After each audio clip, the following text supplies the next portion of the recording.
Okay, football fans, let's find out what the connection is between Tim McCarver, Kevin Stepanski, Deion Sanders, and Shedeur Sanders. They say this might go back over 30 years. And that's even before Shedeur Sanders was even born. But let's find out what the connection is. Just found out some damning, alarming evidence of why Kevin Stepanski hates Shedeur Sanders so bad. Oh, shit. And it makes sense now. I couldn't figure it out before, but it makes sense now. In 1992, Tim McCarver was interviewing Deion Sanders in the postseason playoffs, baseball playoffs. And we all remember, poured water on Tim McCarver. Last night, Deion to be doused with champagne in a championship locker room. Broadcasters never like it. It burns, it smells, it ruins your clothes. Last night, Deion Sanders apparently upset with Tim McCarver's criticisms of his two-sport day last Sunday. Felt like he would gain a measure of revenge, not with champagne, but by dousing McCarver with 4 tubs of ice water. McCarver was furious. So was CBS Sports. Rick Gentile, their producer, complained to National League President Bill White last night. McCarver wants a meeting with White as soon as he can get one. And after this confrontation, Tim McCarver confronted Sanders. McCarver's right here. Right now, there you go. I got some real man, you know that? Yes. You are a real man, Deion, I'll say that. Though many in sports media despised it and grew tired of his shtick. On that fateful day in 1992, prime split time between the Braves' playoff game and the Falcons' battle against the Dolphins in Miami. The teams provided him limos and private helicopter rides for the commute. Enter Tim McCarver, former big leaguer from 1959 to 1980, a winner of 2 World Series, and broadcaster for Major League Baseball games. During the 1992 playoff series between the Braves and Pirates, McCarver said to a national audience, "There's been a lot of talk that Sanders is a consummate team player. Well, if he's that, how can he leave the playoffs and go play a football game?" You heard Braves GM John Sherholtz say that it was an understanding that he would be with the team for these 2 weeks. Thus, it led to this. When the Braves won the pennant, celebrations began in the locker room with McCarver interviewing players. Sanders heard the comments and took the opportunity to douse McCarver 3 different times. With many media members, it then became open season on Sanders. And he, reacting to that, would refuse to speak to the media at times. We would later learn it was Sanders' mother who took the criticism from McCarver personally. He would say he believed McCarver needed to be cooled off. The public was split. Some viewed the critiques as unwarranted. Others thought McCarver was right. Tim McCarver would say, "He tried to hit me with another tub that missed me, and I said, you know, Deion, you're a real man. You are a real man. I thought it was a deliberate, cowardly act." Sanders would go on the offensive. "How can you be a coward for throwing water on someone?" he asked interviewer Ernie Johnson. Yes, that Ernie Johnson. "The guy just didn't want us to win, and we did. He just got a little wetter than anybody else. I never met the man, and I never spoke to him." Tim McCarver is Kevin Stepanski's granddaddy. Imagine being a 10-year-old boy and seeing your hero, your grandfather, being bullied by another man, belittled on national television, pouring water on him. Imagine what was going through Stepanski's head as a 10-year-old boy. And here we are 32, 33 years later, and carrying that anger all this time and taking it out. What Marino was doing back in 1984. Right. Like, that was a spread offense. Unbelievable. I played against Marino with Duper, Clayton, and Nat Moore. It's crazy. And they were running deep routes. That's why, honestly, that's one of the main reasons I went to play two sports on one day. How could I leave a secondary without me abandoning the secondary against Marino? And I'm sitting on the bench for 9 innings in the cold. How can I justify that with my teammates? There's no way in the world you can justify that. What role did Nike play? None. I already had a Nike deal. I know, but I didn't know if Nike encouraged you. No, why would they? I was already prime. I'm just asking the questions here. You can't make me no more than prime. It's already prime. But they provided the plane. But provided the jet, but it was going to happen anyway. It's just like, just rekindling this whole story. I never even know how the helicopter showed up to practice every day. Who did that? I didn't pay for it. How did that happen?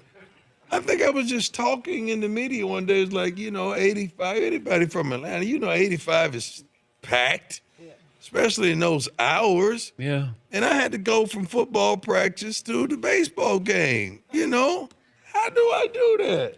And somebody provided a helicopter. I said, cool. Why wasn't it celebrated more? Because if somebody had a microphone in front of their mouth, we didn't have social media. We couldn't tell our side of the story. Someone that was wrong. They missed it. They were wrong. They did not know that my contract was over in baseball in July. So how am I the villain? How am I the bad guy when I'm helping a whole nother organization when I should be playing football? How did you make me to be the bad guy? How did they? This right here. The microphone. Yes. And how can we regurgitate something that someone told you? You didn't even check your facts. But is that part of the reason why you wanted this 30 for 30, or you're glad that you can actually tell the story? It's like, Bo, when Bo got his 30 for 30, a whole new generation realized what Bo Jackson and who Bo Jackson was. Well, they kept asking year after year after year, and probably pretty much for the football one. And I said, no. I said, if we're going to do it, let's do it. Let's do this. Let's let the people know what really happened behind the curtains on the two sport in one day. Let's do it that way. And that's what we did. Anything surprise you when you watched? No, it didn't. Anything bother you? Yeah. What bothered you? First of all, I don't know if you're being honest and truthful why you refrain to come on camera. That's number one. That's a red flag. Number two. Wait, who didn't come on camera? Bobby Cox and Tim McCarver. They didn't. Oh, okay. They didn't want to play a role in it. I understand. It's cool. But did you get along with Bobby Cox? Bobby Cox is my guy. I love Bobby. Okay. I love Bobby. Bobby was a good man. Yeah. Still is. Yeah. He's a good man. I understand John Sherho's not coming on. I do understand that. But why? I mean, just tell it. And then Tim McCarver didn't want to come on. Tim McCarver. Well, you probably figured why he wasn't going to come on. No, because I said, you know what? You come on, let's talk about it. If it's right, I apologize. Or you apologize to me. Let's just do it. How did that come about, though, that McCarver, like you had that, I don't know if it's anger. No, I wasn't angry. But you dumped ice water on him. Let me tell you why. Okay. Let me paraphrase. All right. Let me. My mama called me, and she said, "Baby, this guy, who don't know who this dude is talking about. He talking about you like a dog. Who is this guy keep talking about you the whole darn game? What is wrong with him? And when where I'm from, when you make somebody mama mad, you gotta handle it. Okay, I didn't know about mom. And I handled it. All right. And I've never tasted alcohol. I've never been drunk. I never had a drink in my life. I've never been drunk. So I'm not a champagne pouring guy. I don't believe in that. I don't even believe touching alcohol. So I'm not a champagne pouring guy after a victory. So I said, well, water, bucket of water. So would it have been more appropriate if it would have been champagne? Because it was going to be something. Yeah. It was going to be something. Because I had to cool him off a little bit because he was just speaking out of turn. I still, to this day, don't understand how can you make me out to be the bad guy and I don't even have a contract. And then in that piece, John Sherholtz alleged that my attorney had a handshake deal with him that I would play two sports. I would play baseball exclusively. You know playoffs, everybody makes the same amount of money. So what deal did you consummate? What deal could that have been? It was never a deal. For more Dan Patrick Show, tune to Audience Channel 239 on DirecTV or download the Dan Patrick Show app. Could it be that this is just a 30-year misunderstanding, which led to the seemingly sabotaging of a young man's career over a family feud? I'm gonna leave it up to you guys. Make it make sense. Is Shadur Sanders being punished for the sins or the misinterpretations of his father? Would Kevin Stepanski hold a grudge because a family member was embarrassed on television? I don't know. You guys let me know. If you like this content, like, share, and subscribe. Thank you.